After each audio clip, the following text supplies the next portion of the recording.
భాషలో మనకు అదుపు లేకపోతే, నోరు మన కంట్రోల్ తప్పితే దేవుని ఆత్మ మనల్ని విసర్జించే అవకాశం ఉంది.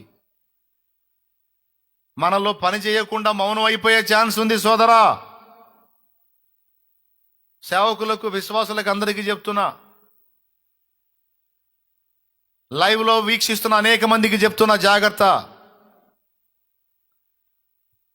నాలుగే కదా, ఏముందిలే, మాటలే కదా అనుకుంటాం మనం. కానీ మనం రిలీజ్ చేసేటువంటి మాటలు దేవుని ఆత్మను దుఃఖపెట్టి, దేవుని ఆత్మ మనలో పని చేయకుండా మౌనం అయిపోయే విధంగా ఉండే అవకాశం ఉంది. అదే నాలుకను మనం కానీ దేవుని ఆత్మశక్తి ద్వారా కంట్రోల్లో పెట్టుకోగలిగితే మనం పలికినవి పలికినట్లు జరిగే అవకాశం కూడా ఉందనే సంగతి మర్చిపోవద్దు.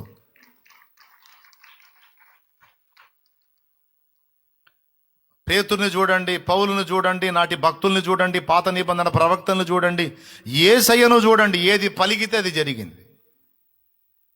ఏది పలికితే అది జరిగింది. ఎలా జరిగింది? అది ఎలా సాధ్యమైందంటే వాళ్ళ నాలుక వాళ్ళ అదుపులో ఉంది. అసలు అదొక పనిగా పెట్టుకొని జాగ్రత్త పడ్డారు. ఒక చిన్న పొరపాటు కూడా నాలుక నుండి మాట్లాడకుండా వాళ్ళు జాగ్రత్త తీసుకున్నారు. ఇది వాస్తవం. ఒక్కసారి నోరు జారాడు మోషే, ఆపేశాడు దేవుడు. మర్చిపోయారా సంగతి? ఒక్కసారి నోరు జారాడు, ఆపేశాడు దేవుడు. ద్రోహులారా వినుడి, మేము మీ కొరకు నీళ్లు రప్పింపవలెనా? సంఖ్యాకాండములో, ద్రోహులారా వినుడి, మేము మీ కొరకు నీళ్లు రప్పింపవలెనా అని వాళ్ళని ద్రోహులారా అని పలికి, మేము మీ కొరకు నీళ్లు రప్పింపవలెనా అని పలికి, కర్ర తీసుకొని 2 మార్లు రాయిని కొట్టినందుకు, బండను కొట్టినందుకు, ఇశ్రాయేలు సర్వ సమాజం ఎదుట నీవు నా పరిశుద్ధతను సన్మానించలేదు గనుక నువ్వు అహరోను వాగ్దత్త దేశంలోకి అడుగు పెట్టడానికి లేదబ్బాయి అని చెప్పేశాడు దేవుడు. నోరు అదుపు తప్పినందుకు పరిశుద్ధతను సన్మానించలేదట. దేవుని పరిశుద్ధత ఎవరు? క్రీస్తు. దైవ ప్రజలెవరు? దేవుని భార్య, ఇశ్రాయేలు సర్వ సమాజము, దేవుని పట్టమహిషి. ఈరోజు యేసయ్యని తిట్టినోడికి ఎంత శిక్ష ఉందో, యేసయ్య సంఘాన్ని తిట్టినోడికి కూడా అంతే శిక్ష. ఆయనలో ఒక భాగం, ఆయనలో అర్ధ భాగం సంఘం యేసయ్య శరీరం. అందుకే నేను చాలాసార్లు చెప్తా, ఎవడన్నా నిన్ను తిడితే ఏం భయపడొద్దు, వాడికి సావు మూడింది, ప్రశాంతంగా ఉండమని చెప్పేది. అందుకే వాడు అనవసరంగా గల్లించుకున్నాడు, దేవుణ్ణే గల్లించుకున్నాడు. వాడు నిన్ను తిట్టి వాడు దేవుణ్ణి గల్లించుకున్నాడు. వాడి కర్మ కాలిద్ది. వాడు మారనన్నా మారా, లేదా తనులన్నా పడితే వాడికి కావాలంటే నువ్వు తర్వాత చూస్తావని చెప్తాను నేను. అందుకే ఊరుకోడాయన. నా పరిశుద్ధతను సన్మానించలేదు అంటే దేవుని పరిశుద్ధత అయ్యే ఉన్నది ఎవరు? క్రీస్తు. ఆ బండ క్రీస్తే. మాట్లాడవయ్యా అంటే ఈయన 2 సార్లు కొట్టాడు.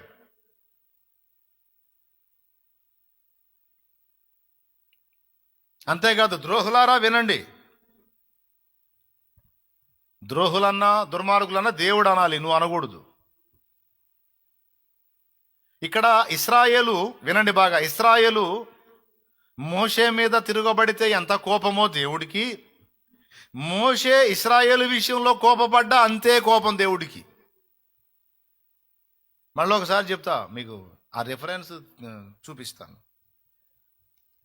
20వ అధ్యాయం 10వ వచనం. వాడు స్క్రీన్ మీద వేస్తాడేమో చూస్తున్నాను నేను. అందరూ చూస్తారే నాన్న. సంఖ్యాకాండం 20వ అధ్యాయం 10వ వచనం. తరువాత మోషే అహరోన్లు ఆ బండ ఎదుట సమాజమును పోగు చేసినప్పుడు అతడు వారితో, ద్రోహులారా వినుడి, మేము ఈ బండలో నుండి మీ కొరకు నీళ్లు రప్పింపవలెనా అనెను. ద్రోహులారా వినండి, ద్రోహులారా. ద్రోహులో దుర్మార్గులు అనుకోవాల్సింది ఆయన, నువ్వు అనడానికి లేదబ్బాయి. మోషే మంచోడో చెడ్డోడో అనాల్సింది ఆయన, మీరు అనకూడదురా నాయనలారా. ఇశ్రాయేలు మోషేకి వ్యతిరేకంగా సణిగితే మొత్తాడు మొత్తాన్ని. చాలా మందిని మొత్తాడు, సణిగిన వాళ్ళందరినీ మొత్తాడు. అవునా? మోషే నోరు జారినా ఊరుకోడు. అసలు మాటలు ఎంత తీవ్రంగా పట్టించుకుంటాడో దేవుడు అన్న విషయాన్ని మనం స్పృహ కోల్పోతాం చాలాసార్లు. ఈ విధమైన అపవిత్రతకు తావియకూడదని డిసైడ్ అయ్యాడు దానియేలు. అందులో మొట్టమొదట వచ్చేది, అపవిత్రతలో మొట్టమొదటి లిస్టులోకి వచ్చేది మాట. నోరు నోరు నోరు నోరు. తినేది నోరే, బయటికి రప్పించే మాటలు నోరే. మనల్ని ఘనతగా తెచ్చేది నోరే, తన్నులు తినిపించేది నోరే. మనల్ని నిత్య జీవానికి చేర్చేది నోరే, నిత్య నరకానికి తీసుకెళ్లేది కూడా నోరే, అంటే నాలుకే. అందుకే ఇంతసేపు చెప్పాల్సి వచ్చిందయ్యా. ఆ నాలుక అదుపు చేసుకుంటే ఆత్మ మనలో ఉండి ప్రజలతో మాట్లాడతాడు. ఆ నాలుక అదుపు తప్పితే ఆత్మ మౌనం అయిపోతాడు. మనుషుడా నీవే మాట్లాడతావు, అది ఎవడికి ఉపయోగం కాదు.